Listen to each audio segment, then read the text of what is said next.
بسم الله الرحمن الرحيم. لا يحب الله الجهر بالسوء من القول إلا من ظلم، وكان الله سميعا عليما. إن تبدوا خيرا أو تخفوه أو تعفو عن سوء فإن الله كان عفوا قديرا. إن الذين يكفرون بالله ورسله ويريدون أن يفرقوا بين الله ورسله ويقولون نؤمن ببعض ونكفر ببعض ويريدون أن يتخذوا بين ذلك سبيلا. أولئك هم الكافرون حقا، وأعتدنا للكافرين عذابا مهينا. والذين آمنوا بالله ورسله ولم يفرقوا بين أحد منهم أولئك سوف يؤتيهم أجورهم، وكان الله غفورا رحيما. يسألك أهل الكتاب أن تنزل عليهم كتابا من السماء، فقد سألوا موسى أكبر من ذلك فقالوا أرنا الله جهرة فأخذتهم الصاعقة بظلمهم، ثم اتخذوا العجل من بعد ما جاءتهم البينات فعفونا عن ذلك وآتينا موسى سلطانا مبينا. ورفعنا فوقهم الطور بميثاقهم وقلنا لهم ادخلوا الباب سجدا وقلنا لهم لا تعدوا في السبت وأخذنا منهم ميثاقا غليظا. فبما نقضهم ميثاقهم وكفرهم بآيات الله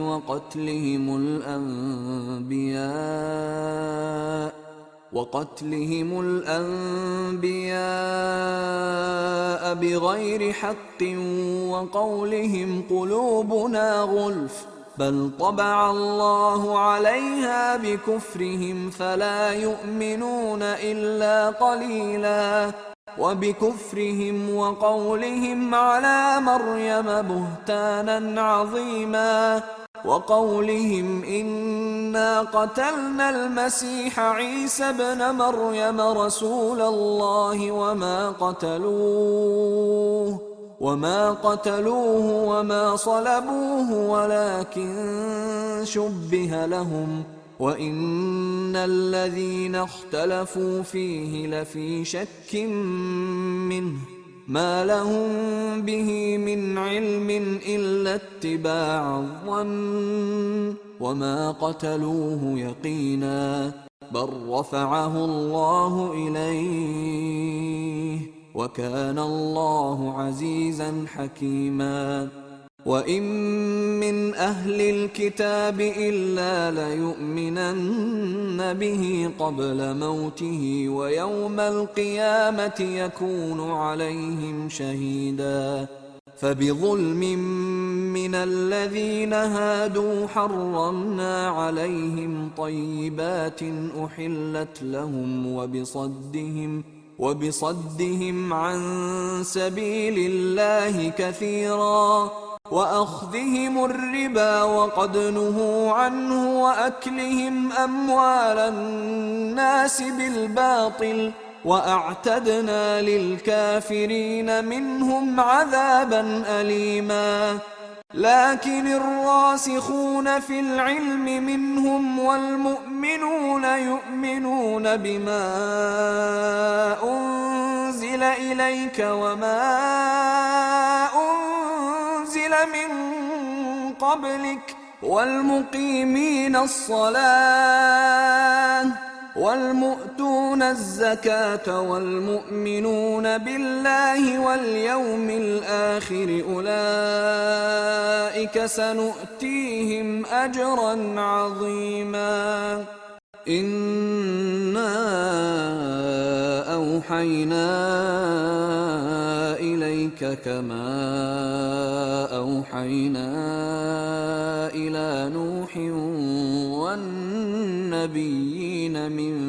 بعده وأوحينا إلى إبراهيم وإسماعيل وإسحاق ويعقوب والأسباط وعيسى وأيوب ويونس وهارون وسليمان وآتينا داود زبورا ورسلا قد قصصناهم عليك من قبل ورسلا لم نقصصهم عليك وكلم الله موسى تكليما. رسلا مبشرين ومنذرين لئلا يكون للناس على الله حجة بعد الرسل وكان الله عزيزا حكيما. لكن الله يشهد بما أنزل إليك أنزله بعلمه والملائكة يشهدون وكفى بالله شهيدا. إن الذين كفروا وصدوا عن سبيل الله قد ضلوا ضلالا بعيدا. إن الذين كفروا وظلموا لم يكن الله ليغفر لهم ولا ليهديهم طريقا إلا طريق جهنم خالدين فيها أبدا وكان ذلك على الله يسيرا. يا أيها الناس قد جاءكم الرسول بالحق من ربكم فآمنوا خيرا لكم وإن تكفروا فإن لله ما في السماوات والأرض وكان الله عليما حكيما. يا أهل الكتاب لا تغلوا في دينكم ولا تقولوا على الله إلا الحق إنما المسيح عيسى ابن مريم رسول الله وكلمته ألقاها إلى مريم وروح منه فآمنوا بالله ورسله ولا تقولوا ثلاثة انتهوا خيرا لكم إنما الله إله واحد سبحانه أن يكون له ولد له ما في السماوات وما في الأرض وكفى بالله وكيلا. لن يستنكف المسيح أن يكون عبدا لله ولا الملائكة المقربون ومن يستنكف عن عبادته ويستكبر فسيحشرهم إليه جميعا. فأما الذين آمنوا وعملوا الصالحات فيوفيهم أجورهم ويزيدهم من فضله وأما الذين استنكفوا واستكبروا فيعذبهم عذابا أليما ولا يجدون لهم من دون الله وليا ولا نصيرا. يا أيها الناس قد جاءكم برهان من ربكم وأنزلنا إليكم نورا مبينا فأما الذين آمنوا بالله واعتصموا به فسيدخلهم في رحمة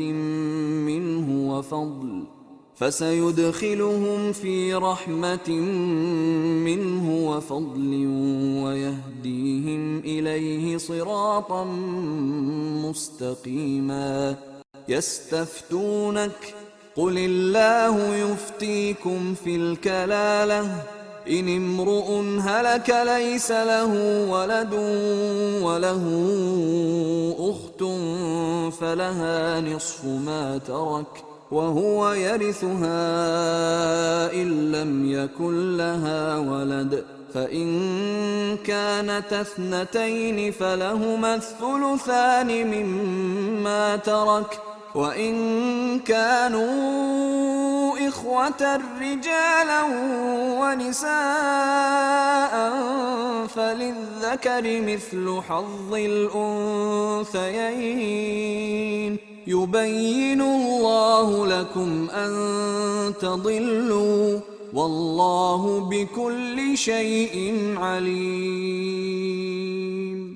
بسم الله الرحمن الرحيم. يا أيها الذين آمنوا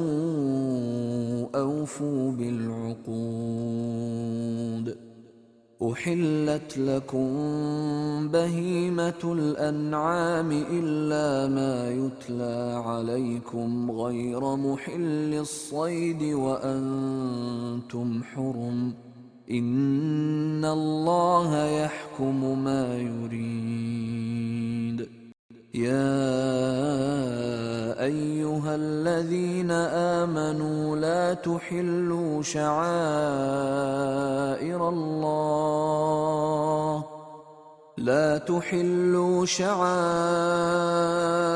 الله ولا الشهر الحرام ولا الهدي ولا القلائد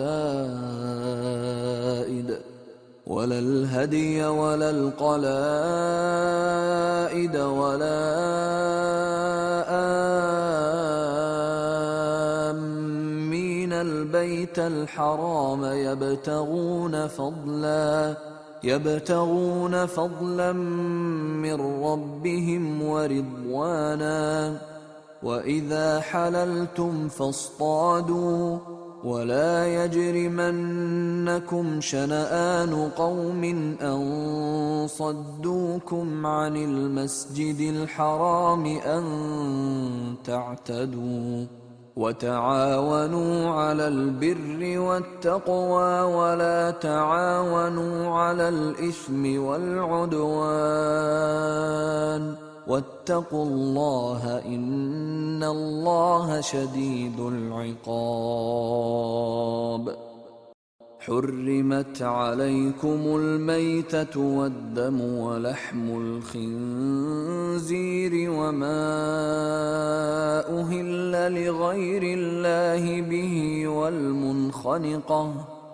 والمنخنقة والموقوذة والمتردية والنطيحة وما أكل السبع إلا ما ذكيتم وما ذبح على النصب وأن تستقسموا بالأزلام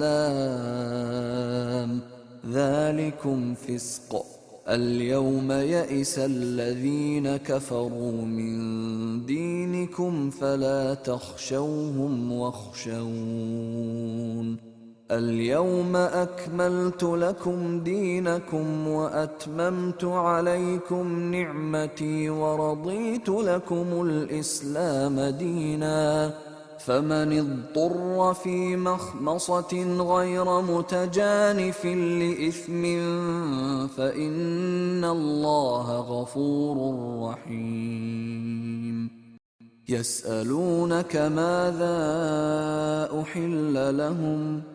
قل أحل لكم الطيبات وما علمتم من الجوارح مكلبين تعلمونهن مما علمكم الله فكلوا مما أمسكن عليكم واذكروا اسم الله عليه واتقوا الله إن الله سريع الحساب. اليوم أحل لكم الطيبات وطعام الذين أوتوا الكتاب حل لكم وطعامكم حل لهم والمحصنات من المؤمنات والمحصنات من الذين أوتوا الكتاب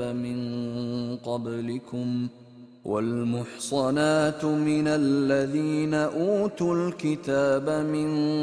قبلكم إذا آتيتموهن أجورهن محصنين غير مسافحين ولا متخذي أخدان ومن يكفر بالإيمان فقد حبط عمله وهو في الآخرة من الخاسرين. يا أيها الذين آمنوا إذا قمتم إلى الصلاة فاغسلوا وجوهكم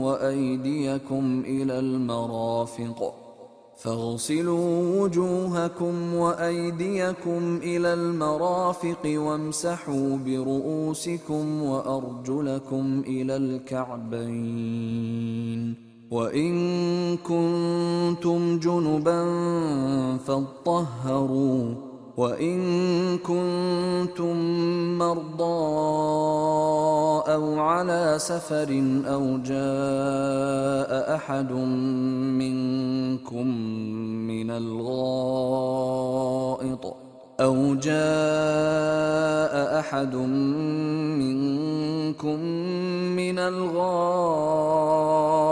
أو لامستم النساء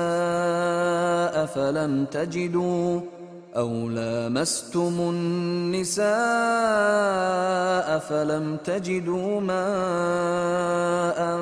فتيمموا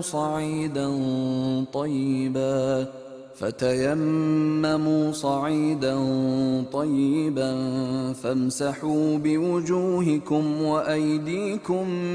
منه ما يريد الله ليجعل عليكم من حرج ولكن يريد ليطهركم وليتم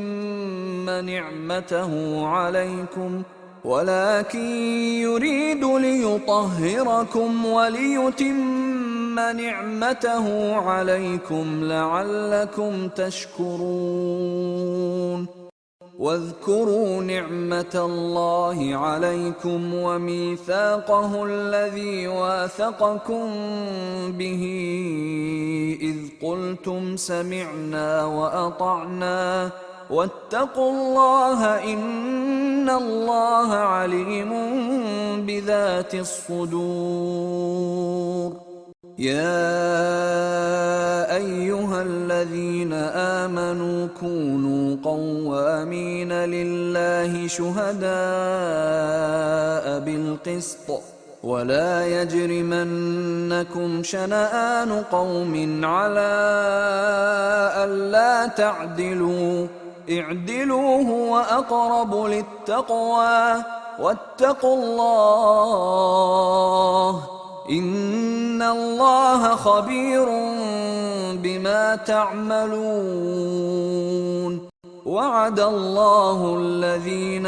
آمنوا وعملوا الصالحات لهم مغفرة وأجر عظيم.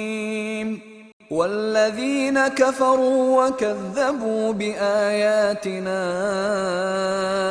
أولئك أصحاب الجحيم يا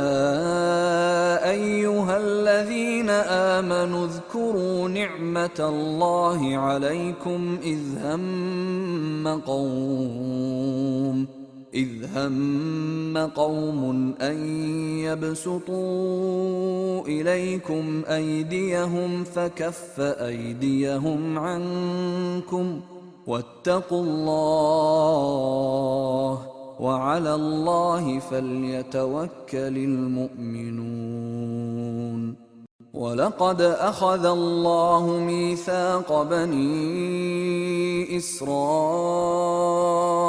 وبعثنا منهم 12 نقيبا وقال الله إني معكم لئن أقمتم الصلاة وآتيتم الزكاة وآمنتم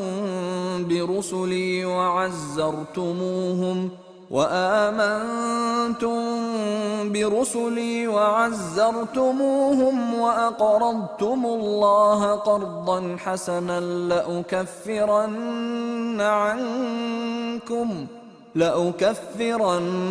عنكم سيئاتكم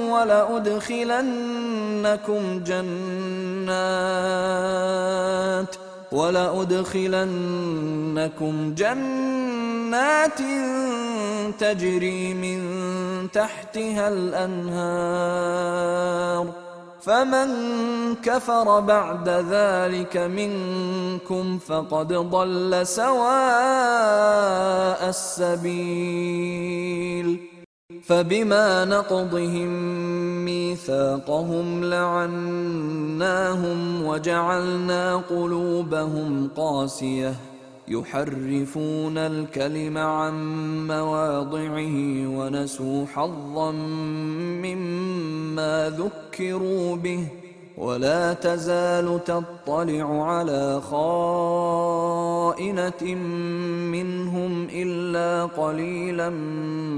منهم فاعف عنهم واصفح إن الله يحب المحسنين. ومن الذين قالوا إنا نصارى أخذنا ميثاقهم فنسوا حظا مما ذكروا به فأغرينا بينهم العداوة والبغضاء إلى يوم القيامة وسوف ينبئهم الله بما كانوا يصنعون. يا أهل الكتاب قد جاءكم رسولنا يبين لكم كثيرا مما كنتم تخفون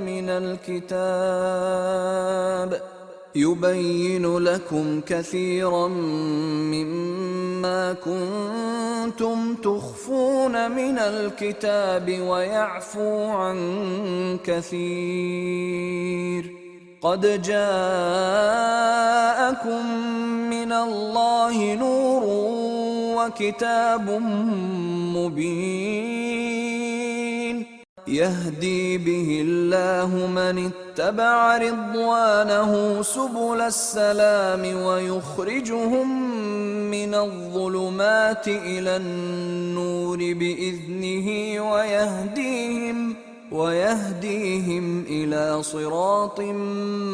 مستقيم. لقد كفر الذين قالوا إن الله هو المسيح ابن مريم قل فمن يملك من الله شيئا إن أراد أن يهلك المسيح ابن مريم وأمه ومن في الأرض جميعا ولله ملك السماوات والأرض وما بينهما يخلق ما يشاء والله على كل شيء قدير. وقالت اليهود والنصارى نحن أبناء الله وأحباؤه قل فلم يعذبكم بذنوبكم بل أنتم بشر ممن خلق يغفر لمن يشاء ويعذب من يشاء ولله ملك السماوات والأرض وما بينهما وإليه المصير يا أهل الكتاب قد جاءكم رسولنا يبين لكم على فترة من الرسل أن تقولوا ما جاءنا من بشير ولا نذير فقد جاءكم بشير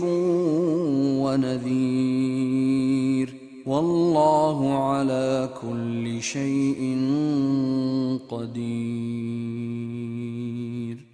وإذ قال موسى لقومه يا قوم اذكروا نعمة الله عليكم إذ جعل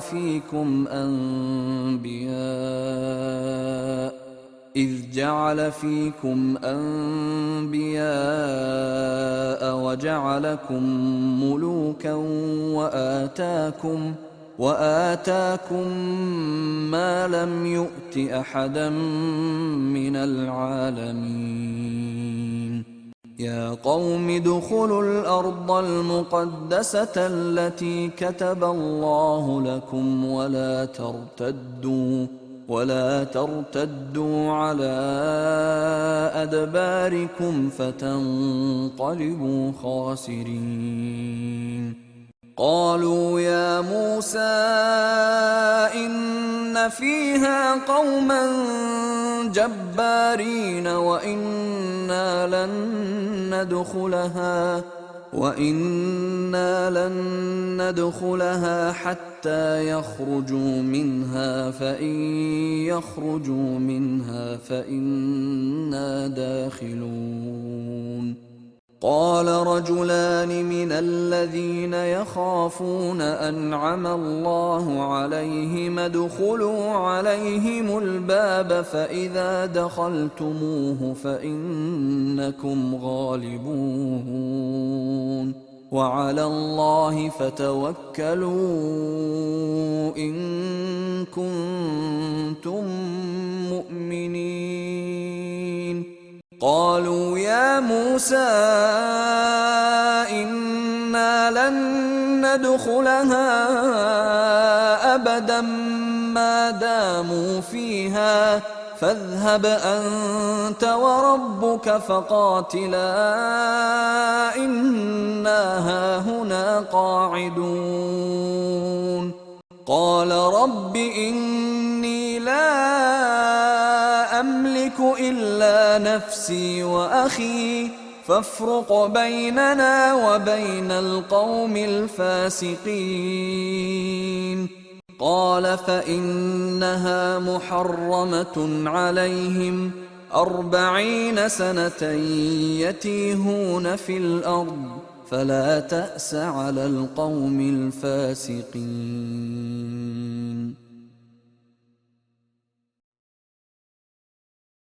واتل عليهم نبأ ابني آدم بالحق إذ قربا قربانا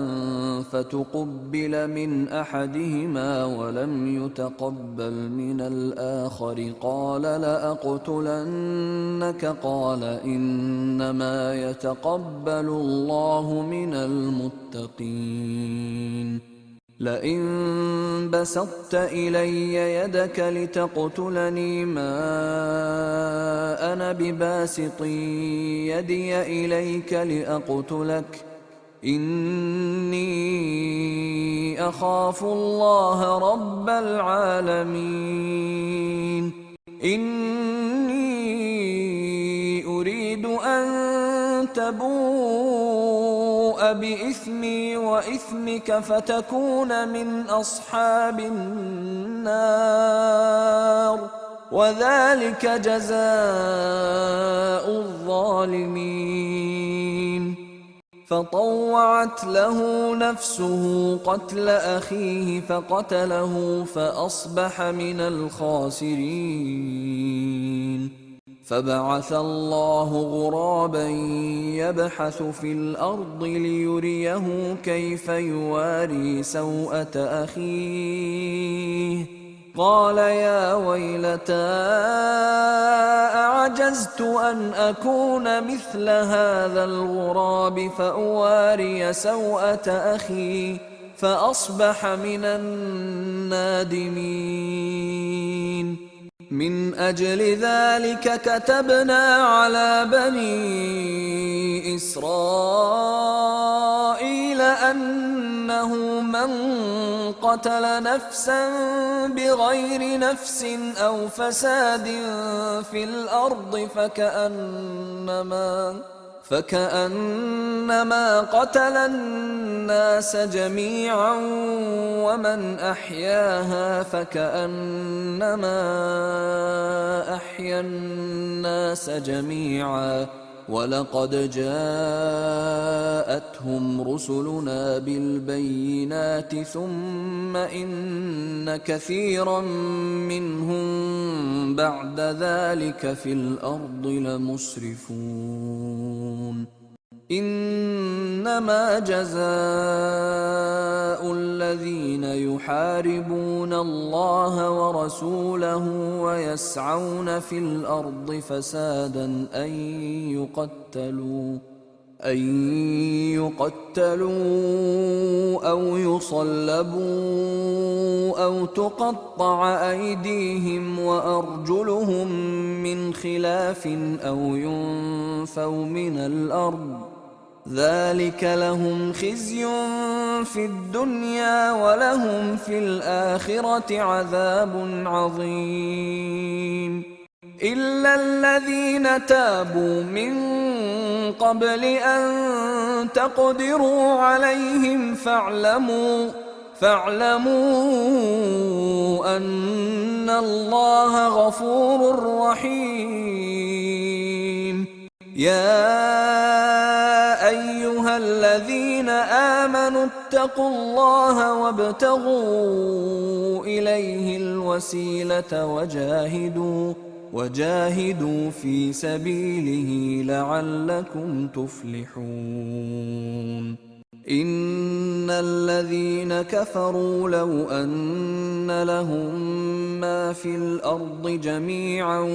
ومثله معه ليفتدوا به من عذاب يوم القيامة ما تقبل منهم ولهم عذاب أليم. يريدون أن يخرجوا من النار وما هم بخارجين منها ولهم عذاب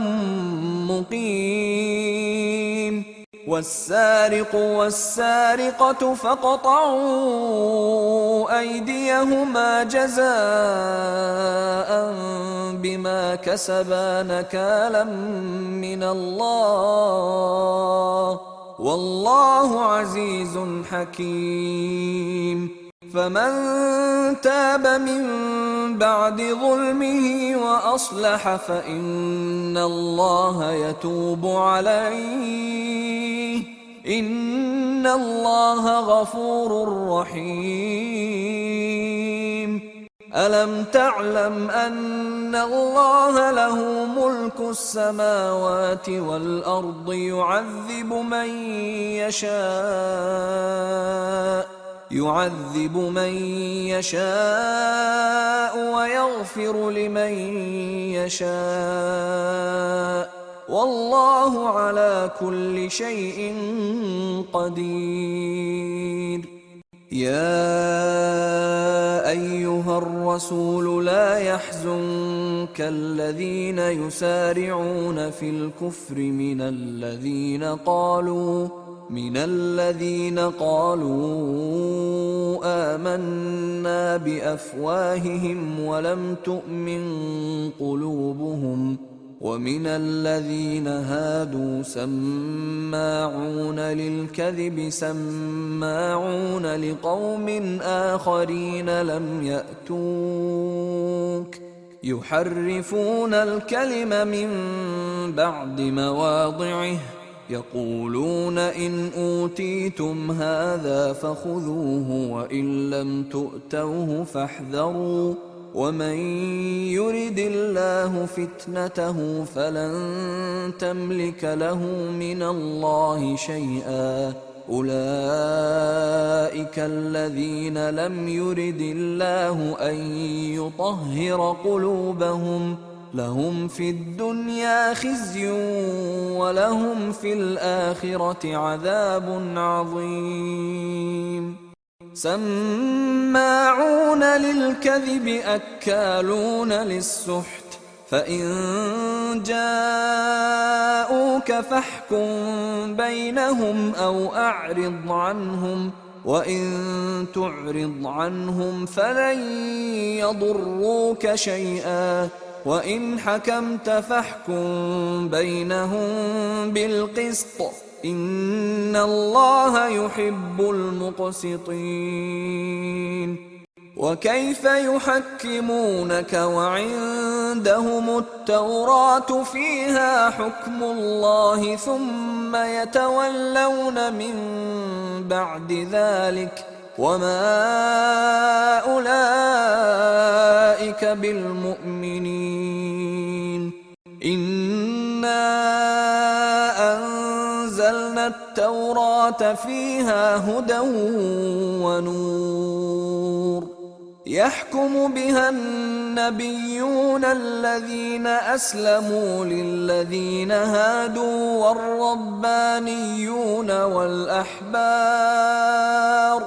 والربانيون والأحبار بما استحفظوا من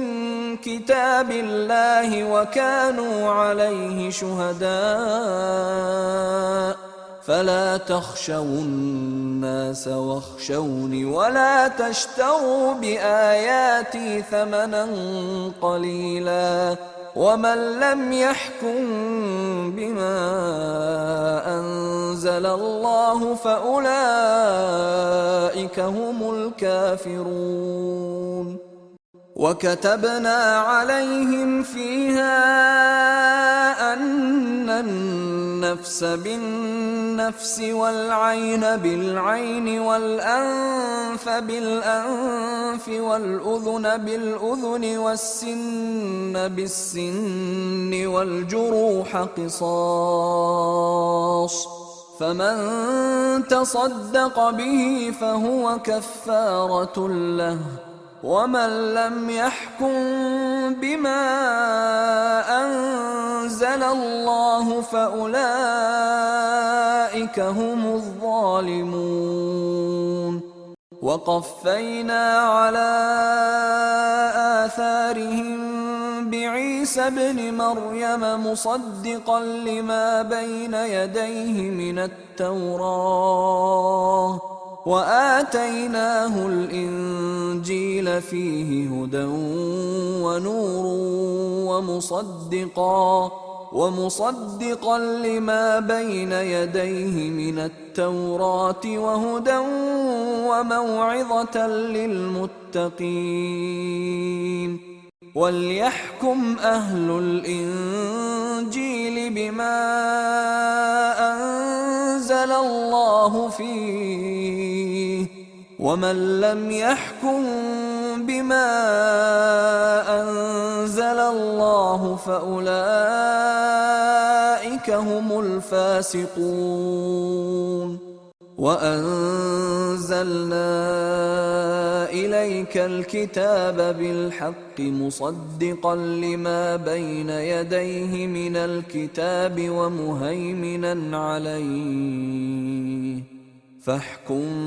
بينهم بما أنزل الله ولا تتبع أهواءهم عما جاءك من الحق، لكل جعلنا منكم شرعة ومنهاجا، ولو شاء الله لجعلكم أمة واحدة ولكن ليبلوكم فيما آتاكم، فاستبقوا الخيرات، إلى الله مرجعكم جميعا فينبئكم بما كنتم فيه تختلفون. وأن احكم بينهم بما أنزل الله ولا تتبع أهواءهم واحذرهم أن يفتنوك عن بعض ما أنزل الله إليك، فإن تولوا فاعلم أنما يريد الله أن يصيبهم ببعض ذنوبهم، وإن كثيرا من الناس لفاسقون. أفحكم الجاهلية يبغون،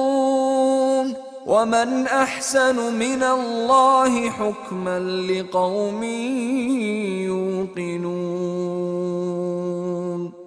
يا أيها الذين آمنوا لا تتخذوا اليهود والنصارى أولياء، بعضهم أولياء بعض، ومن يتولهم منكم فإنه منهم، إن الله لا يهدي القوم الظالمين. فترى الذين في قلوبهم مرض يسارعون فيهم يقولون نخشى أن تصيبنا دائرة، فعسى الله أن يأتي بالفتح أو أمر من عنده فيصبحوا على ما أسروا في أنفسهم نادمين. ويقول الذين آمنوا أهؤلاء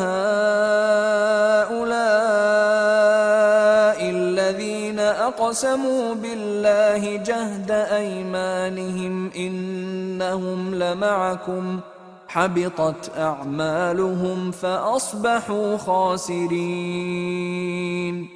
يا أيها الذين آمنوا من يرتد منكم عن دينه فسوف يأتي الله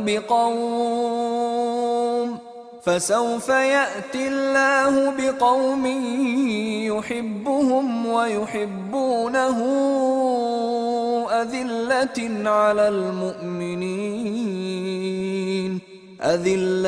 على المؤمنين أعزة على الكافرين يجاهدون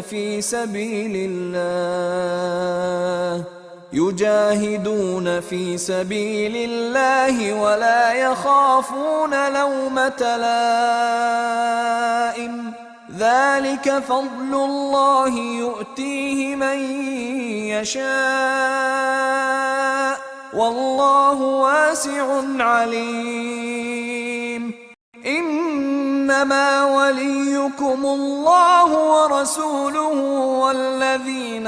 آمنوا الذين يقيمون الصلاة ويؤتون الزكاة وهم راكعون. ومن يتول الله ورسوله والذين آمنوا فإن حزب الله هم الغالبون. يا أيها الذين آمنوا لا تتخذوا الذين اتخذوا دينكم هزوا ولعبا من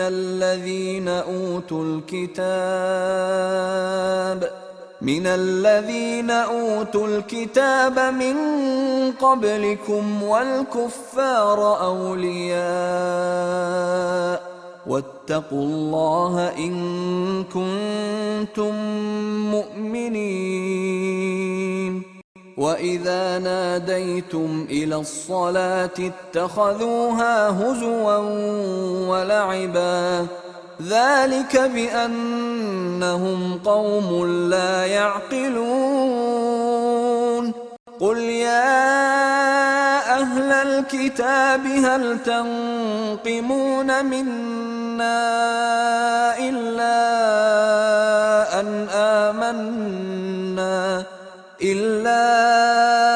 أن آمنا بالله وما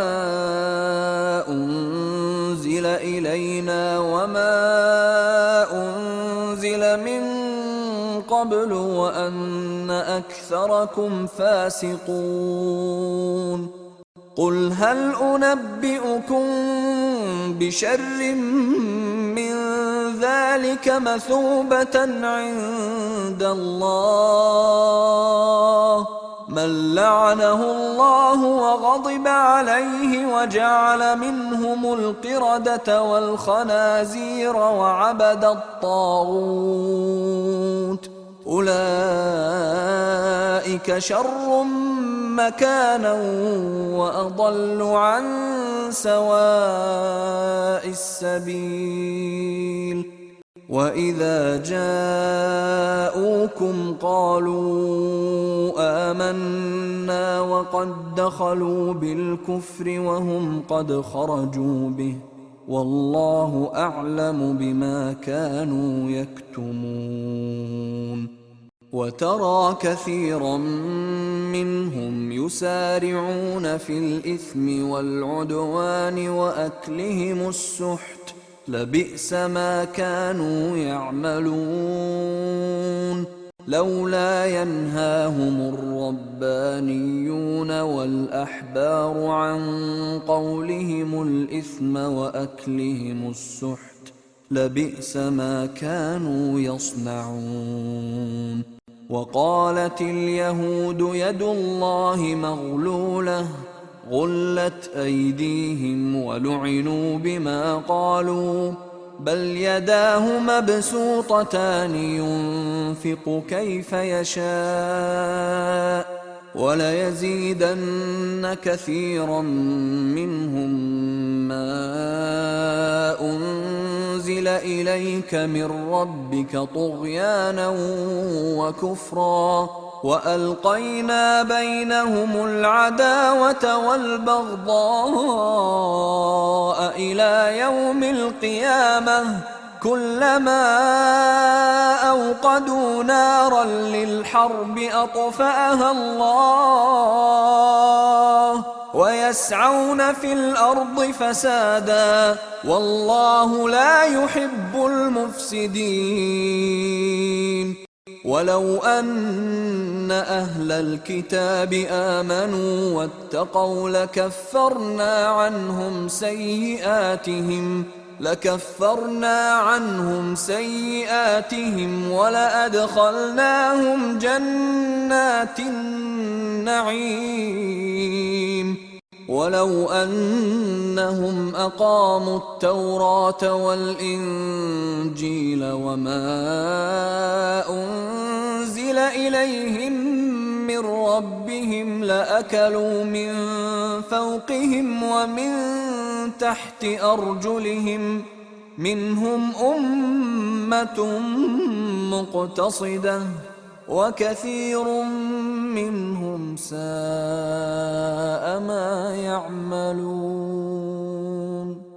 يا أيها الرسول بلغ ما أنزل إليك من ربك وإن لم تفعل فما بلغت رسالته والله يعصمك من الناس إن الله لا يهدي القوم الكافرين قل يا أهل الكتاب لستم على شيء حتى تقيموا التوراة والإنجيل وما أنزل إليكم من ربكم وليزيدن كثيرا منهم ما أنزل إليك من ربك طغيانا وكفرا فلا تأس على القوم الكافرين إن الذين آمنوا والذين هادوا والصابئون والنصارى من آمن بالله واليوم الآخر وعمل صالحا فلا خوف عليهم ولا هم يحزنون لقد أخذنا ميثاق بني إسرائيل وأرسلنا إليهم رسلا كلما جاءهم رسول بما لا تهوى أنفسهم فريقا كذبوا وفريقا يقتلون وحسبوا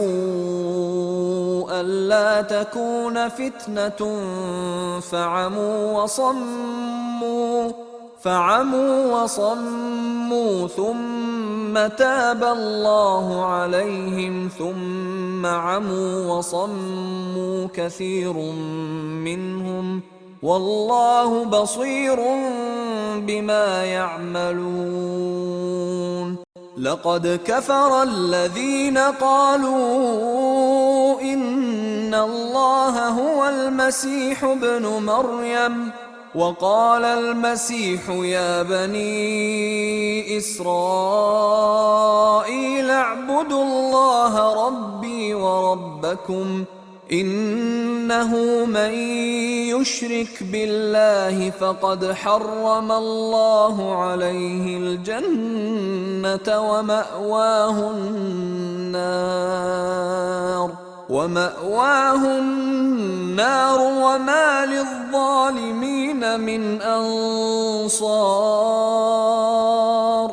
لقد كفر الذين قالوا إن الله ثالث ثلاثة وما من إله إلا إله واحد وإن لم ينتهوا عما يقولون ليمسن الذين كفروا منهم عذاب أليم أفلا يتوبون إلى الله ويستغفرونه والله غفور رحيم ما المسيح ابن مريم إلا رسول قد خلت من قبله الرسل وأمه صديقة كانا يأكلان الطعام انظر كيف نبين لهم الآيات ثم انظر أنى يؤفكون قل أتعبدون من دون الله ما لا يملك لكم ضرا ولا نفعا والله هو السميع العليم قل يا أهل الكتاب لا تغلوا في دينكم غير الحق ولا تتبعوا أهواء قوم قد ضلوا من قبل وأضلوا كثيرا وضلوا عن سواء السبيل لعن الذين كفروا من بني إسرائيل على لسان داود وعيسى ابن مريم ذلك بما عصوا وكانوا يعتدون كانوا لا يتناهون عن منكر فعلوه لبئس ما كانوا يفعلون ترى كثيرا منهم يتولون الذين كفروا لبئس ما قدمت لهم أنفسهم أن سخط الله عليهم وفي العذاب هم خالدون ولو كانوا يؤمنون بالله والنبي وما أنزل إليه ما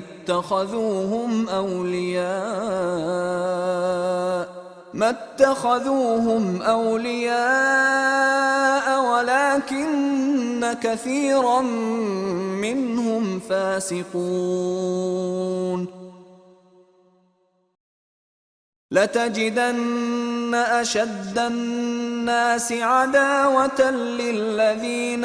آمنوا اليهود والذين أشركوا ولتجدن أقربهم مودة للذين آمنوا الذين قالوا إنا نصارى ذلك بأن منهم قسيسين ورهبانا وأنهم لا يستكبرون